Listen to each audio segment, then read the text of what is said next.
Ready to generate professional invoices directly from Peachtree Accounting? First, navigate to the Sales Invoicing section in your Peachtree Accounting software.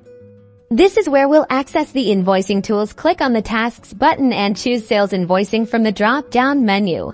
Now, open the invoice you wish to print and make sure all the information displayed is accurate. Review customer name, invoice number, date and line items to avoid any issues. Locate the print icon. It might be on the toolbar or within a menu. Depending on your version of Peachtree, click it once. A print dialog box will appear here.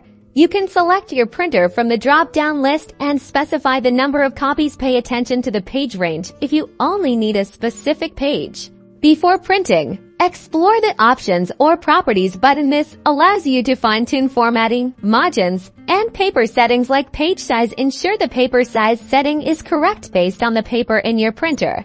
This avoids printing errors. Once you're satisfied with the settings, hit print. Check the print output to ensure all details are printing properly. With these tips, you're now ready to generate professional invoices directly from Peachtree.